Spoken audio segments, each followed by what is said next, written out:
Next on stage, we have Bill Nelson with reading I Love Tennessee.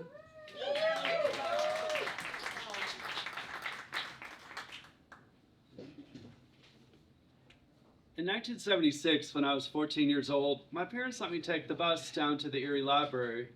It was an imposing brick building. It looked like Disneyland's haunted castle. On the second floor in one of the high-ceilinged rooms, I found the theater section and the plays. I checked out A Streetcar Named Desire as my first play, and I had seen Tennessee Williams on TV. I wanted to know about this streetcar. Was it like the downtown bus? And why was it called Desire? I started reading Streetcar on the ride home, and I almost missed my stop. The poetic language transported me to a very different world of raffish charm, where the sky is a tender blue, almost a turquoise, which invests the scene with a kind of lyricism and gracefully accentuates the atmosphere of decay. Stanley and Blanche were unlike anyone I'd ever met or even seen on TV. Artifice and self-deception, these were confusing themes, but also somewhat familiar. That day I fell in love with Tennessee, and I read the entire play. Blanche's final line, "I have always depended on the kindness of strangers," resonated with me, and I wasn't really sure why. I told Janet how much I loved Streetcar. She was the Church of the Covenant's youth group leader, who I knew from Tuesday night choir.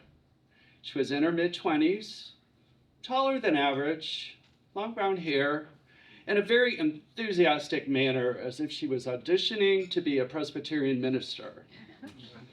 After choir practice, she asked, "Bill, would you like to go see Streetcar at the Unitarian Church?" "Yeah, that would be so cool." And it was amazing. I understood the tension and the impending doom much better. Blanche's kindness of strangers line was even more heartbreaking on stage. The following Saturday, I checked out another Williams play, Glass Menagerie.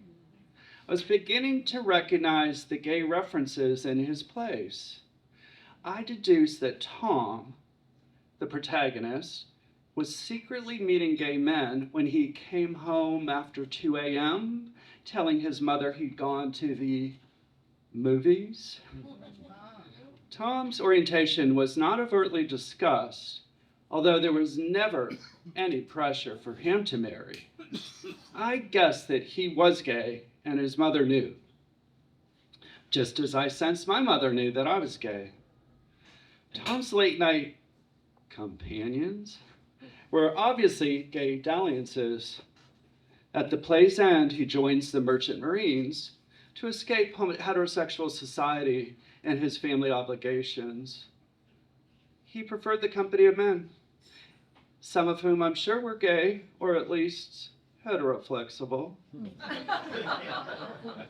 I sensed that when I was old enough, I too would live in exile away from the straight world. Where would I go? And what is a merchant marine? Is that some kind of retail soldier? The next week I checked out Cat on a Hot Tin Roof and encountered a very new word, mendacity. It's repeated frequently by the character Big Daddy as an unavoidable aspect of polite Southern society. Big Daddy's son, Brick, declares, "Mendacity is a system that we live in. Liquor is one way out and death is the other." I was startled by the inescapability of Brick's mendacity. It sounded like being closeted, pretending to be someone else because of what's expected of you. In 2026, we say code switching. I could definitely relate to having gay feelings and keeping them to myself, even though I believe that my family, teachers, classmates, they already knew I was gay. I thought being gay was a shameful thing that I should keep hidden. Through Williams's plays, I tried to understand myself. His place gave me confidence to live an authentic life, even though I had not met any openly gay people and homosexuality was still considered a psychiatric disorder. I also observed that characters who viewed homosexuals as damaged were usually the most screwed up themselves.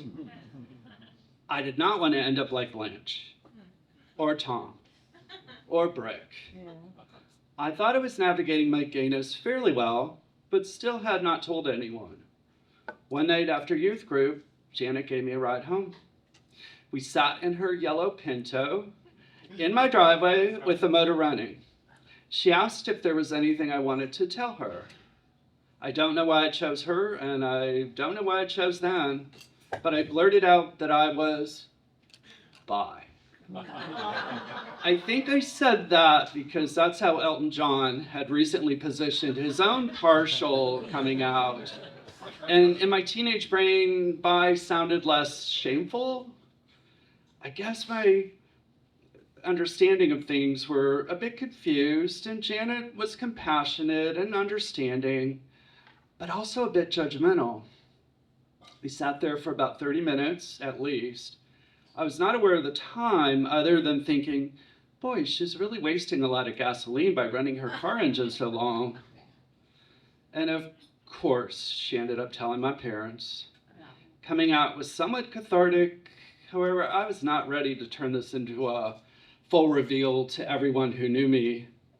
Suddenly, I was having very uncomfortable conversations with my parents, a psychiatrist, and our minister. I don't think my youth group peers knew about me, and I decided to find friends from within the group who were not overly religious and possibly would accept me for being gay. One colorful character I met at a youth group party was Martha. She was dressed as a bicentennial chicken. Her wispy blonde shag haircut was hidden by a red and white blue sequin bowler cap, and her winged patriotic costume covered her shorter than average frame. I immediately liked her and thought she seemed kind of zany and pretty fun. She was a senior and I was just a freshman. Despite my youth, she did seem to accept me. We started hanging out and going to discos. One summer night, we went to 2001 disco, which had a dance floor with blinking lights like the one in Saturday Night Fever. That night, Martha met Stephen, a gay adult friend. She frowned as I greeted him with a hug. Then Stephen spoke to her in his lispy voice. "So you're Martha. I've heard you like to party." "Who are you?" "I'm Bill's friend and hairdresser." "Bill, let's dance." On the dance floor, we did the hustle to rock the boat and tried to forget about Stephen. For the first time, my gay and non-gay worlds had intersected, and I was afraid of losing Martha's friendship. She did not hold it against me as long as I did not act as faggy as Stephen. After that episode, I stayed in code-switching mode whenever I was with her. I valued her friendship more than my true identity, and I was willing to stay closeted, living in my own mendacious purgatory. My code switching with Martha lasted about 8 years. In 1984, I met my first boyfriend in Pittsburgh. Over Christmas break, I brought Harry home to meet my family. One night, we met Martha at the Erie Hilton bar. She was scowling with her arms crossed as we entered. What really annoyed her was seeing me happy and openly with a partner.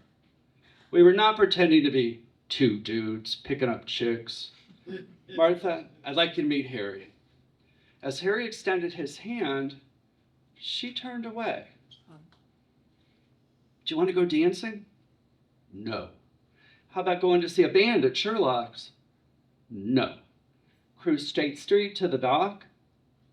"No, I'm not cruising with a couple of fags." Harry was annoyed, and so was I. We bolted. Martha made it clear that she did not want to fraternize with openly gay men. By keeping my true story hidden all those years, she was fine with me. However, when I had a boyfriend and I was not wedged deeply into my closet, she was a judgmental shrew. I was hurt to lose a long-term friend. However, I was not willing to pretend that Harry and I were just companions.